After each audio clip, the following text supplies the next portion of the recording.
While there is a world trend on the inclusion of persons with disability in this complex society, the rights of a disabled person in developing countries, particularly in India, are almost non existent, where the rights of a girl or a woman are also vulnerable. Women and girls with disability thus face twice the discrimination.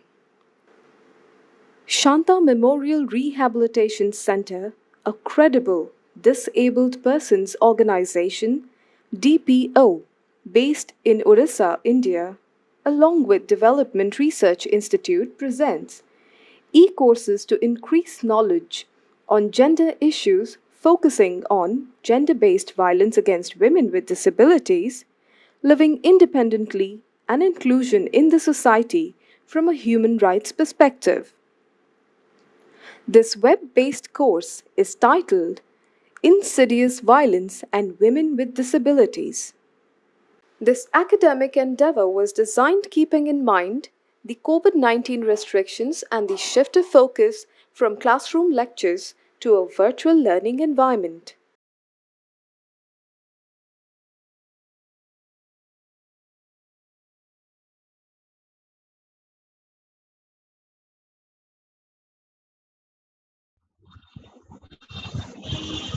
Now I invite Mina to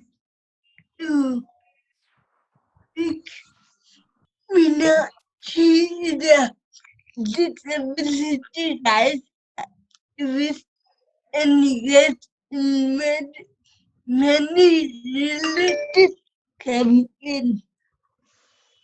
She is a budget and policy analyst associated with the Center for Inclusive Policy and one of the founding members of Equal Center for Promotion of Social Justice in Chennai.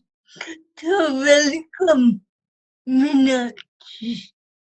The speaker of this web course is Meenakshi Balasubramaniam, founder of Equal Center for Promotion of Social Justice in Chennai, India, speaking on mechanisms to address issues on policy and practice with related case stories from India.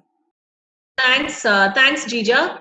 Thanks, one and all who have given me this opportunity to present here. I hope it'll be the presentation will be useful. And thank you, Sandhya, for that insightful explanation about the personal experience, social stigma, and the efforts to the various community outreach and the efforts to address those from an individual level and what the community should do, and also what the individual should do, and the opportunities and the capacities that the individual possess. So my present taking on from there, my presentation is going to deal with providing you the larger picture of what is happening in India, um, how we are socially protected, and what laws and policies inform us, taking a gendered lens, like no, from the lens of women with disabilities, and we are going to understand the ground realities. Um, the whole idea is that yes, individuals have a responsibility, community has a responsibility, but the government also has a responsibility in equalizing opportunity and also in recognizing the issues experienced by women with disabilities and the need to address those barriers, and equalize the opportunities. So government has a responsibility to respect, protect, and fulfill all human rights and all fundamental freedoms for all persons with disabilities. So when we say respect, then do no harm. The government cannot do anything that restricts a person from enjoying all human rights and fundamental freedoms in terms of laws, in terms of policies, and protect. By protect, we mean that the government should take action against the non-state actors who discriminates against persons with disabilities, including women and children with disabilities, and fulfill. When we say fulfill, okay, it doesn't mean, it doesn't stop with, okay, I respect, I protect, but I don't do anything beyond that. No, the government has the responsibility to fulfill the responsibilities that is being undertaken by the government through its various commitments, like legal commitments, both national, international, policies, by way of programs, right? So it has to fulfill those commitments. Only then a person with disability, particularly women who experience multiple marginalization, will be able to access and participate in the whole process of development. So we are going to see how far we have reached in that effort. And you should also remember that I'm from an advocacy background, so it's more like an advocacy paper, but it also gives you an insight as to, as students or as people who are taking this course, in our future endeavors, how we are going to take the lens towards any policies and programs, what lens we are going to wear, and how we are going to see the issue, and how we are going to make our case in terms of equalizing opportunity for all. So we all know women with disabilities experience multiple marginalization. It has to be recognized basically, and particularly due to the gender and also other intersectionalities that we come from, like caste, religion, ethnicity, our place of living. The farther you live, the remotest place you live, the chances are you miss out on participation because of the lack of development and lack of focus on the entire geography gets marginalized, and the associated barriers to participation. So as a person with disability, and I experience multiple marginalization due to gender if I'm a woman or girl with disability, and I have other intersectional marginalization. So it is a layer of marginalization and barriers that one is talking about. So this, what has it done? This has resulted in majority of women with disabilities having less education, employment, and social participation in comparison to men with disabilities and women without disabilities. So we are the most marginalized in comparison with the other marginalized groups themselves. That is what the intersectionality plays in our lives.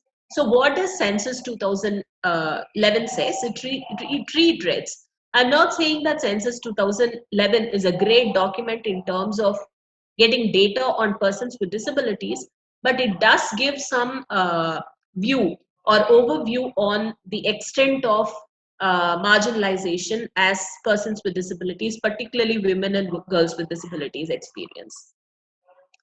So we find in comparison to men with disabilities, we find that women with disabilities have low literacy levels, high illiteracy levels, and we form the present ourselves in the more in the non-worker population. I present it by way of a bar graph, wherein which there are two bars indicating men with disability and women with disability, and all so women with disabilities represent themselves low in literacy levels, high in illiteracy levels, and high in among non-worker population in comparison to male members with disabilities. Further, when we see in comparison to women without disabilities, we found that illiteracy among women in general in India is around 44%, whereas among women with disabilities is 55%. And non-worker population among women in general in India is 19.84%, whereas among women with disabilities is 60%. However, we also found that if you look at the intersectionality, other forms of intersectionality, we found that illiteracy among Dalit women are much lower, which is at 58%. And if you look at the status of Dalit women with disability, then we will understand the layers of intersectional marginalization, which I have not given here, because that's not the purpose of the presentation. So, given this background, the status, how we live and what the census tells us, and the recognition of multiple marginalization, what does the law tell us? So, the law in terms of national, RPDA is Rights of Persons with Disabilities Act 2016 and CRPD. CRPD is an international law, and the Rights of Persons with Disabilities Act 2016 is passed in order to give effect to CRPD or implement CRPD in our country. So what does CRPD says? So in its preamble, CRPD recognizes that women and girls with disabilities experience various forms of violence and marginalization in comparison to any other groups. So, given that rationale, Article 3 has recognized equality between men and women. And we should know that Article 3 is the general principle. That means if you read any law or any, even the CRPD in its whole, you should keep it as a cross-cutting theme. That is, it should be the principle, equality between men and women. Should be the principle that runs across any provision or any article. And then it has a specific article on women with disabilities, which recognizes multiple marginalization experienced by women and girls with disabilities, and has also mandated the states to take specific measures. It is not enough that, okay, there are schemes for persons with disabilities. We focus on women in general, so it's enough. No, it's not enough. We need to give recognition to the multiple marginalization. So that means there should be specific measures to address those issues apart from equalizing opportunities in the general measures. So that is a layered approach that one is talking about. Apart from that, in terms of social protection, because we know the state has an obligation to fulfill responsibility, and social protection is one of the key role to play in addressing the pre-existing barriers and equalizing opportunity. So Article 28 of CRPD specifically mentioned the need to focus on women and older people in all poverty reduction and social protection programs. This is crucial. So this is kind of one of the background or a tool that we have got. And then further, if we move to the Rights of Persons with Disabilities Act, Section 4 recognizes equal rights for women and children with disabilities, which means across, it's again a principal types. And Section 24 talks about supporting women with livelihood and in supporting women with disabilities in upbringing their children. So here it is concentrating on the need to focus, give specific impetus to look at livelihood, and also the specific support that women with disabilities need, which is it could be a personal assistance support, it could be a social protection support, it should be a care support, it could be a healthcare support that women with disabilities need in upbringing their children. And Section 25 talks about sexual and reproductive health care. And Section 37 talks about priority for women with disabilities in poverty alleviation program, which means we know that there is a recognition that women in general are concentrated more among poor population, and women with disabilities in general are in the vicious circle of poverty and disability. They are yet to move out of it, and it need not be actually, there is a need to give impetus for women with disabilities, otherwise they will not be prioritized. And it has mandated representation of women in the decision making bodies within the purview of the laws. These are some of the key provisions that should guide us that will guide us in our presentation while observing what's happening on the ground level. So these are the legislative commitments. So as a commitment, through laws, various international the country has committed to the international law and has come up with a national law with a commitment to address the various issues and to remove the pre-existing barriers and inequalities experienced by women with disabilities. So what have we achieved in terms of fulfilling those commitments? Fulfillment of those commitments will come through policies and programs which will inform the budget and prioritizes without money, without policy, one cannot say that that is a political will, right? So this will take the benefit to the people, or this will convert commitments into action. So what does these policies tell us? So how did we understand?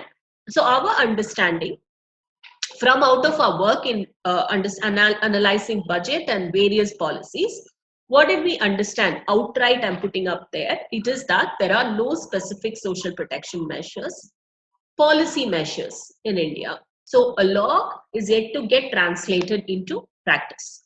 And then women with disabilities are included. However, women with disabilities are included in the general social protection program as women. Say, for example, NREGA, you have the housing program, you have the pension program, and the specific program related to persons with disabilities, such as the disability allowance, marriage allowance, maternity benefits, are some of the social protection measures that's available for general as well as for persons with disabilities, in which women with disabilities are not outrightly excluded. They are included. There is no mention that women with disabilities cannot access it. Women with disabilities can access these programs.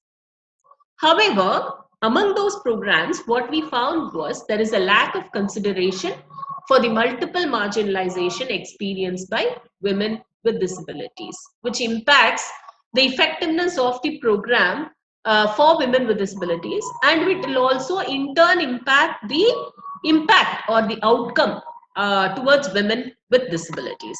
So we need to keep this in mind. And then, how do we know this? How do we know this? So we did an analysis of all policies and programs, and we also use gender responsive budgeting as a tool to understand these programs across sectors. So we use the gender responsive budgeting as a tool, and we analyze the various programs from that lens, moving away, because as a person with disability and working in the field, we tend to look at more from the lens of persons with disabilities and the general barriers we experience, and leave out the gender lens in the whole aspect. So we use the gender responsive budgeting tool to understand, and we also analyze the various budget documents and statements, including the gender budget statements, that alone gives some amount of disaggregation of data for women and girls across ministries and departments. And similarly, the GBS has some data disaggregated on women with disabilities, which could help us to understand, which helped us to understand the budget priorities for women with disabilities, how limited and what is the extent. So that those are some of the understanding that we got out of our whole work and the tool that we used. So what does the gender budget statement tell us? The budget statement as such told us that there is no 100% program for women with disabilities. Here, every time when we find something, it is reaffirming the basic gap in viewing women with disabilities as a specific focus group and recognizing the multiple marginalization. And then we found that the existing programs that consider explicitly women with disabilities fall within the bracket of less than 40% or up to 40%. And we could find only within the Ministry of Social Justice and Empowerment, within the Department of Social, for the empowerment of persons with disabilities, because they have disaggregated because of the gender budgeting mandate, the guideline, gender budget guideline of the Union government. So I have used some comparable years, 2 years, and then for one of the union for the union level, and it's still taking a downward curve. We did a recent analysis. I'm sorry I didn't have time to update this, But even in 1920 and 2021, the budget statement is taking a downward curve when it comes to women with disabilities. So I have used a couple of graphs in the slide. One is a line graph, which shows allocation for women and girls with disabilities in the Department for Welfare of Persons with Disabilities.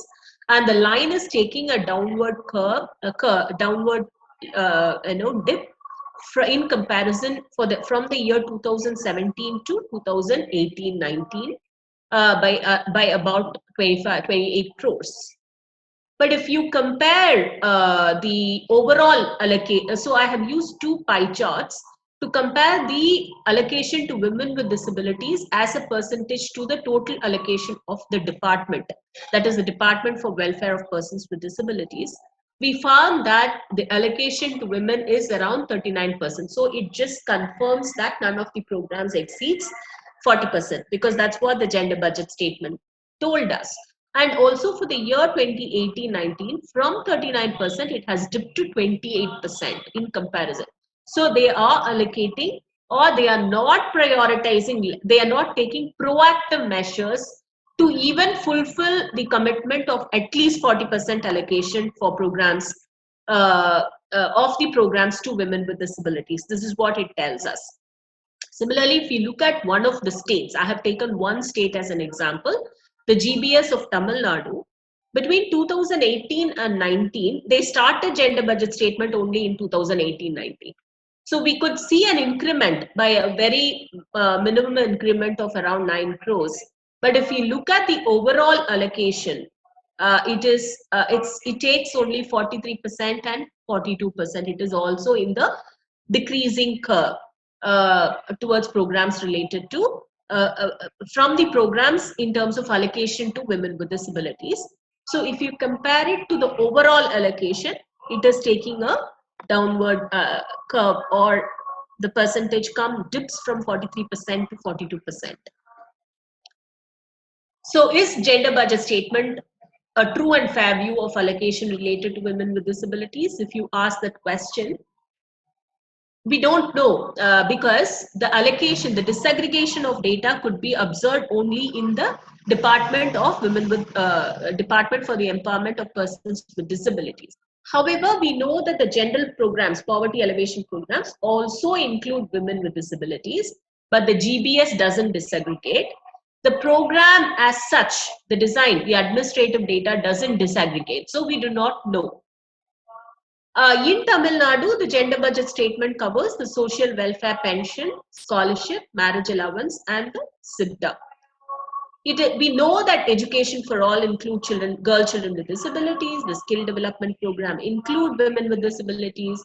Again, the route, as I stated earlier, the water and sanitation, housing, work and employment, everything include women and girls with disability to some extent. But because there is lack of data, there is lack of focus on the need to have disaggregated data itself tells us something, that persons with disabilities are seen as one unit and not seen from the lens of intersectional marginalization.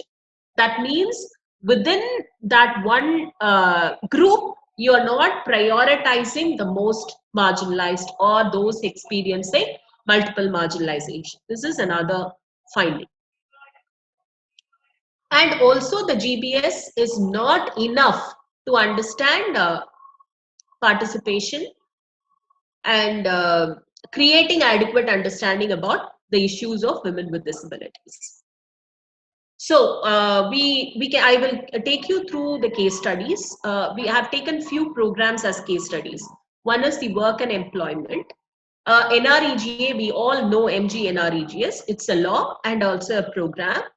It's one of the most successful or most touted about program across globally to provide a public work social protection program for unskilled workers, and which focuses on rural areas.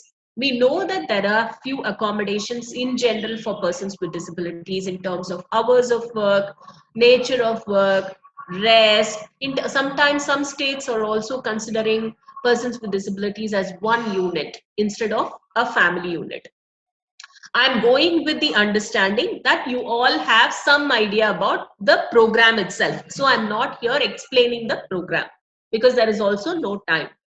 However, the data on persons with disabilities is not gender disaggregated, whereas generally for all people, man days or all the covered, generally the program has gender disaggregated data, but for persons with disabilities, it's not further disaggregated. And the social audit of the program do not include persons with disabilities. So though it takes a gender lens at the social audit level, we do not know what happens for women and girls with disabilities because it's a marginalization on the ground of person with disability. This is what we are looking at, multiple marginalization. Though the program disaggregate gender, data on gender, but when it comes to person with disability, it doesn't further disaggregate.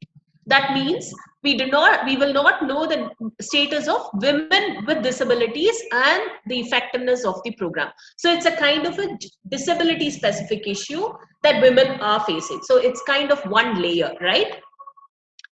And women with disabilities are restricted to a larger extent due to the lack of availability of water and sanitation near the work site and the demand, our physical demand, and the nature of services that we need, the specific accessibility feature that we need, and the distance and the lack of support. Support services is one of the equalizing factor for persons with disabilities. So here, gender here, this is not so much impactful on men with disabilities, but for women with disabilities it restricts them from participating in the program itself because it's from a rural area. It has a cultural implication and there is no support services, there is no accessible water sanitation facilities, and whatever is available is also far away. So it will have a gender issue that will affect. It's a gender issue.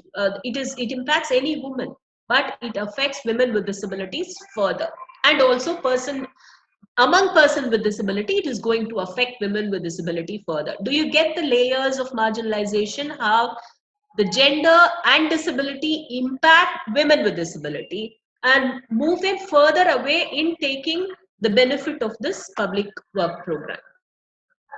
Then we move to the pension and maintenance grant. So the pension program is a cash transfer program in India.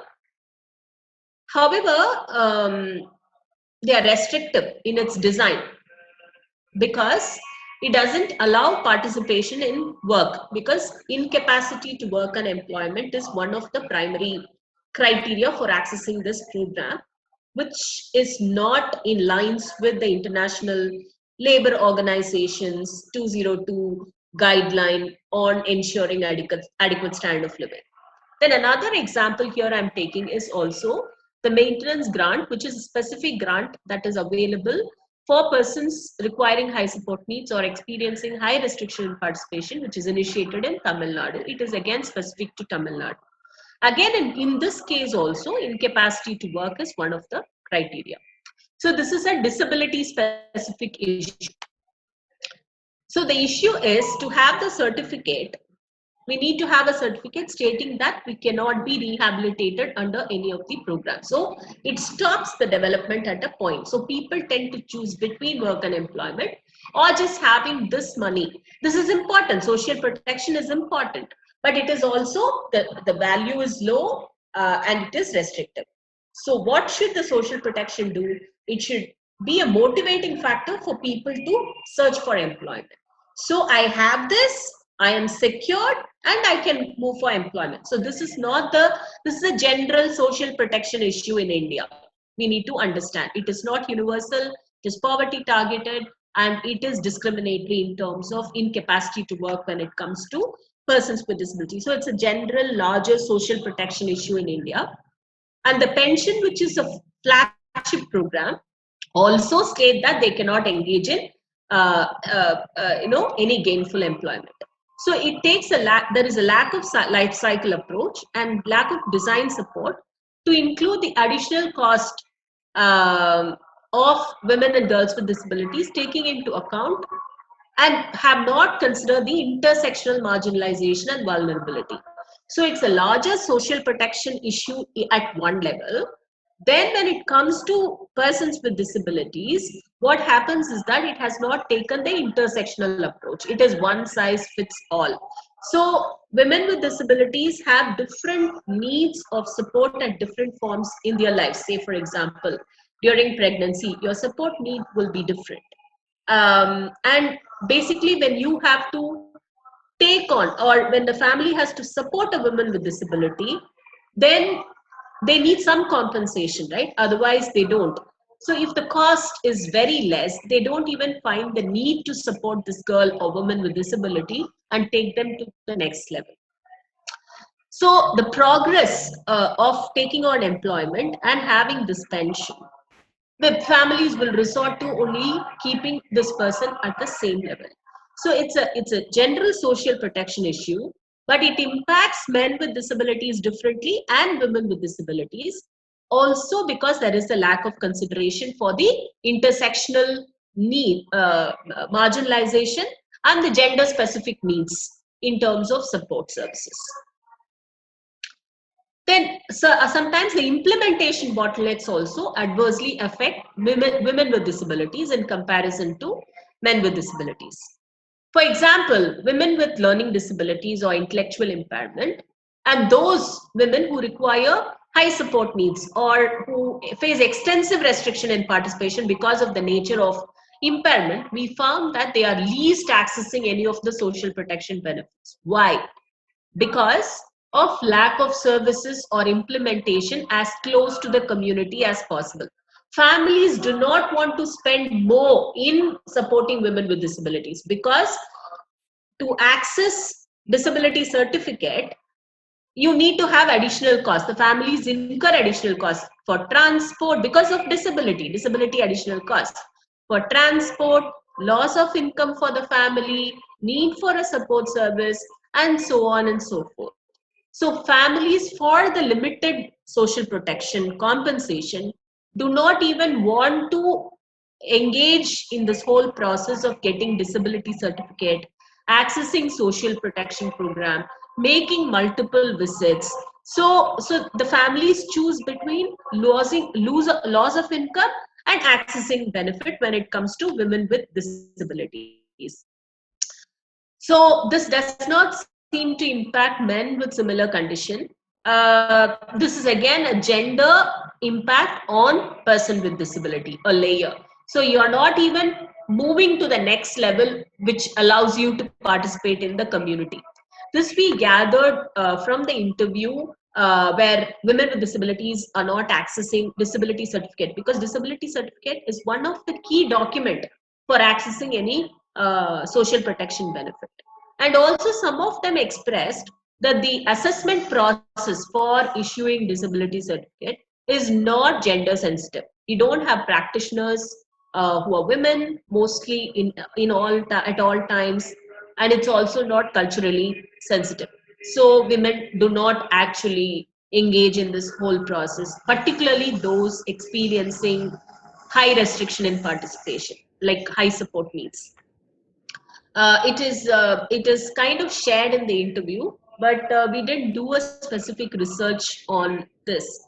But we can say that from the various CBR programs and the various reach of women and girls with disabilities is limited compared to men with disabilities, and also in leadership roles. So what are the gaps in initiating and designing programs? Why do we see this? Is because lack of political will. If you look at the last 10 years budget speech, you would not find a mention of women with disabilities in the budget speech. Then programs across ministries and departments at all levels of governance are not responsive to the specific restrictions experienced by women and girls with disabilities. We saw some of the examples of the general programs, even the disability certification process.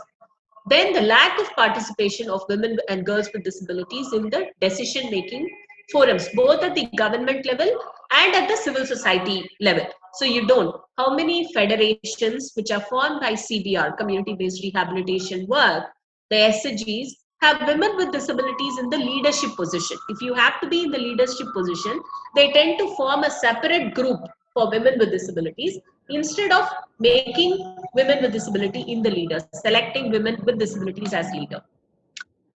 Mostly programs of for persons with disabilities are based on the demand from the DPOs. Since the disabled people's organization are also gender, I mean, it's not gender balanced or primarily men, the demands don't meet the multiple marginalization, meet the standards that would address the multiple marginalization experienced by women with disabilities. They ask for employment, they ask for accessibility, they ask for education, but do they ask for women specific gender sensitive environment, no, in a workplace, how the toilet should be? So do they mandate that? Do they mandate disaggregation of data based on gender? No. So it's not recognizing the multiple marginalization. When they ask for increment in the social protection, do they ask for how much it would cost for women with disabilities in comparison to men? So do they have different scales of measure for the additional cost of disability and to address the needs of women across their life cycle? No. Have we addressed these? There has been progress over a period of time. Women with disabilities have taken some amount of leadership in their specific groups or whatever, but not throughout. The women's movement have started recognizing, but without an in-depth understanding of the layer of marginalization, in-depth understanding of how disability impacts the gender stereotype and the gender roles and the gender the gender, that layer. Then the sectoral movements such as education, health, labor related have started considering persons with disabilities, but they are yet to pick up the specific issues. The lens, they are yet to look at it from the lens of women and girls with disabilities. The disability movement have formed women's federation, but there's still a lack of momentum to address the specific issues within the broader structures. So what do we do for this? Some of the recommendations: we need to look at gender responsiveness in training programs at all levels, at the level of planning, implementation, accountability, and monitoring at all levels in impact assessment. Need for reframing policies and programs to ensure gender responsiveness and from the lens of CRPD. Both we need to take gender responsiveness and CRPD. Otherwise, we will miss out the layer of marginalization. Then discussion on gender identity, gender roles, myths, sexuality, sexual orientation, because we generally limit ourselves to men and women. But then the gender, it's again the identity. So, but then the experience and recognition of those identities from the assigned assigned sex identities, we have not discussed, taken the discussion within the disability movement beyond that. So we need to have within the disability movement capacity building, informing other social movements, facilitating and encouraging women and girls with disabilities participate in different spaces, knowledge building, reframing the gender budget to disaggregate based on women with disabilities, of course, on the nature, different impairments. Then the social audits system should take a gender lens, the multiple marginalization lens, intersectional lens, while looking at gender. Thank you. I'm open for any questions.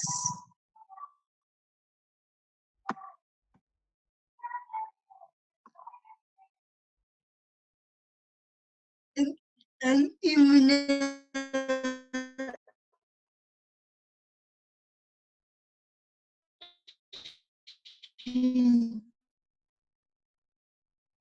the chat.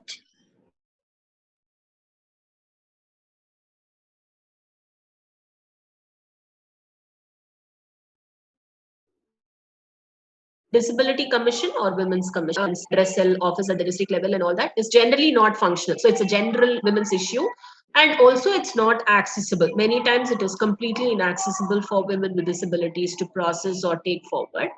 And also there is no mechanism from the ground, village, the community in which women lives, and the interface doesn't exist. But the Rights of Persons with Disabilities Act currently has enabled the local police station to take complaints of abuse, violence meted out against persons with disabilities, collector's office to provide resources for this. And also the police station should engage with the local communities, civil society organization to facilitate accommodation and stay for the person with disability who's experiencing violence and abuse for a period, specific period of time till the issue gets sorted out. And till such time, the collectors or the district magistrate should be in a position to provide social protection for this person, the person affected in the whole process. However, it is generally towards persons with disabilities, because all persons with disabilities are exposed to violence and abuse. It's not only specific to women with disabilities, but that is one of the redressal mechanism, and that is actually can come into force immediately, even though if the state do not have not passed the rules for the RPDA as yet, but still it can be invoked. We need to take, it is okay to take redressal from both, but if it's a women specific issue like the domestic violence, harassment at workplace and other things, the committee, existing women's committee should be empowered to or facilitated and make it accessible to include or listen to the issues related to women with disabilities, because the punitive measures are better compared to the Disability Commission, where the punitive measures are very, very limited. Yes, the guardianship committee, actually we question the guardianship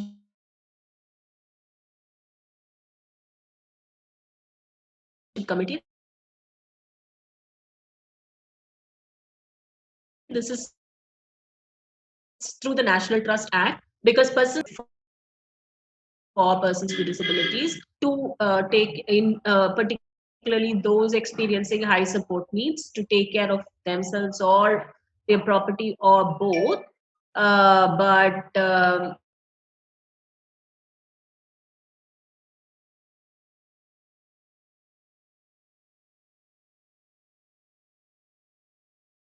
have but the RPDA Act is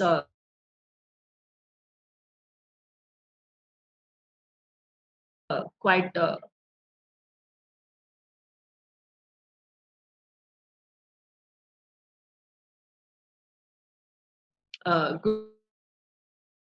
in that.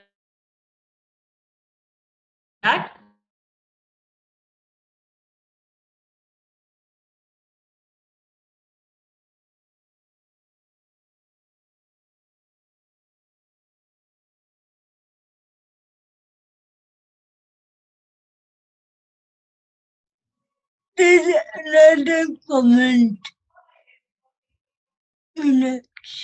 Yeah. District collector is the deputy disability commissioner at this. So different states, I think, follow, but there is no, as per the law, there is no mandate to have a deputy disability commissioner. The district collector sometimes play the role of a district magistrate, usually, which is a general position. But as far as the commissioner is concerned, I think there is only one role of a state commissioner, and sometimes there could be an associate commissioner depending on the state, but there is no, the law doesn't talk about deputy collectors being deputy disability commissioners or anything. But I don't know about Orissa if they have any specific rules to that effect. That people from Orissa can tell, because sometimes state governments can come up with some mechanism on their own. Yes, the protection officer can, because it is the domestic violence protection office. It is at the district level. It is a general this thing, which has to serve everybody, which has to listen to all women. But only thing is, these offices are not accessible, and so we have a responsibility to make them accessible. And also, the larger gender issue is that many district level office, such office, is inactive and they do not have staff, and that's a larger women's issue that we are facing.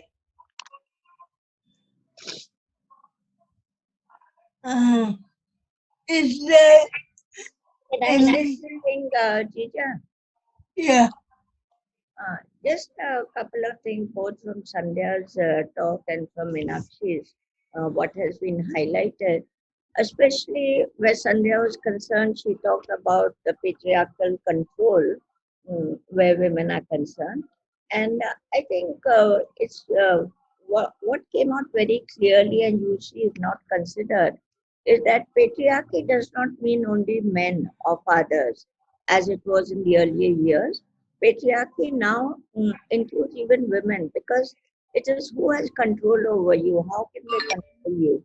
Whoever controls you has the patriarchal norms they follow.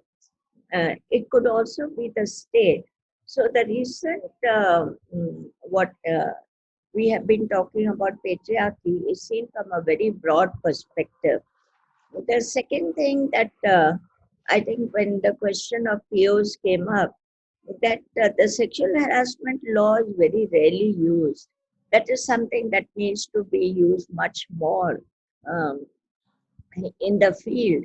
And I don't know how many NGOs have a sexual harassment committee, how many of the government officials, whether they're at the district level, have a sexual harassment committee. And the POs anyway in every state are different. So here earlier, even now, you don't have specific people who are appointed as POs. They have a dual function. So they don't have the time that is needed to function the way they should. So these are certain anomalies and certain weaknesses of policy that women have fought for. These policies did not come on their own. They were policies that came because many women across India uh, took a long time to draft these policies to ask for that they should be in place. The third thing that I saw was that during COVID, especially, the reporting system completely failed and failed for everyone, but much more for disabled women. We saw here in Odisha, and we had done a study on Odisha, Gujarat, and Andhra, that there was the lack of transportation for them, and forget about accessible. Even the transportation that women with disabilities could take was not there. There were many other things. The one-stop centers in many states had stopped functioning. They were not open. So there was no place, or the call system that they had was not meant for deaf people. So these were things that uh, had been in place and they continued during COVID. In one of the cases, I remember that when the Disability Commission in Odisha brought out a video, so we told her that it was not accessible to the people whom she is aiming at. So finally, she did put in the cart and also the ISL interpreter are still, even though the law is there, even though the weakness in the implementation system is something that we need to fight all the time. We know that budgets are very, what came out yesterday and the day before was also that the Crime Record Bureau does not have any data on women with disabilities. So we have no numbers. We don't know what kind of violence is being perpetuated unless you go to anecdotal or qualitative surveys that are done by people. But however large the surveys are, they're still not universal. for any kind of universal data collection, the state has to come forward. And in this, with computerized systems, I don't see why the government goes shy of making these changes, which are so necessary. To put in one more column for disability, two more columns for disability, how would it matter in a huge database that you have? So these are things I think which need a lot of our everything is still continuing. We have tried our best that now it has been increased from 50,000 to Yeah. 5 lakhs in Odisha, I know. So, we Uh, have jobs. Give it some. No, actually, the marriage allowance, actually, the design has to be reworked to call it as a home and family, setting up of home and family allowance. So, because people have additional costs, persons with disabilities for setting up home and family require additional costs. But instead of taking that marriage allowance in a limited view, the way the design has been designed, we should broaden its scope to look at it as a home and family allowance, and also not to promote marriage among persons with disability. Even if I want to live alone and establish my own home, I should have it, because not many people with disabilities are married or want to marry. It is a choice that the individual makes, but home and family everybody can make. So that is the engagement that one is looking from the disability movement. I said that what we need is a monitoring system in place, which is not there. When I last spoke to someone in Delhi about it, he said, data lekar aap aati nahi hai. So I said, data आपका काम है करना, government का काम है, मेरा काम नहीं है करना data. I might be an activist, I might be an academic, but it's not my work to get universal data. And state-wise, it's differing. So, something has to be put in place in this at least to make it much more dignified, and also not like a dowry which the government, we are saying don't give it. But, these are things, I think there are certain things that still we are so way behind in in providing a dignified living for persons with disability. I think there's one more question on from Yeah. Era. No? Yeah. Yeah. So IEDSS, in integrate inclusive education for disabled at the secondary stage, now is subsumed with the Samagra Shiksha Abhiyan. Now Samagra Shiksha Abhiyan is one large program which has subsumed the SSA, IEDSS, or the Rashtriya Madhyamik Shiksha Abhiyan, and the teachers' education. So these are the three programs that the Samagra Shiksha Abhiyan has subsumed within its framework. So IEDSS, which was a part of Rashtriya Madhyamik Shiksha Abhiyan, is now as part of Samagra Shiksha Abhiyan. Also, it will be good to know what is happening. The other thing is that the amount of we've gone into technical use of Zoom and others for even for children with disabilities to access education at the moment. That I think is another issue that anyway girls with disability fall out of the radar. But if you have mobile phones through which education is provided, then I think the fallout is much more.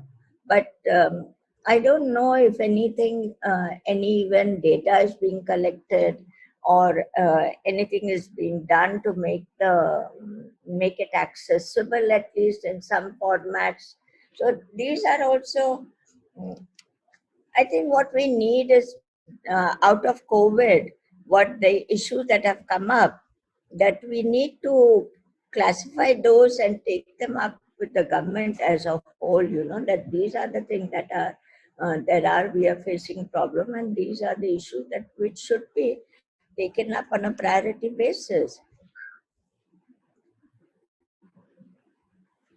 You want to, Jija, you want to say something?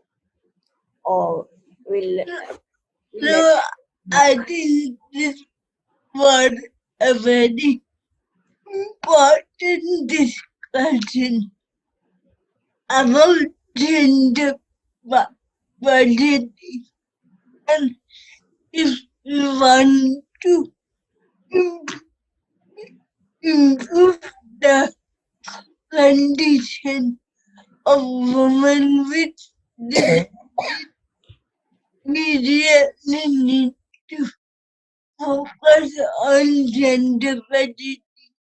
So that funds are allocated for, for the upliftment. That's all I feel. You want to say anything, Meenakshi? You want to wind up? No, Ashaji, you have given a summary of the discussion basically so well, and Jija has also summarized it so well, and you can go ahead with. Thank you, Jija and Meenakshi. Thank you very much. Thank you. Thanks a lot.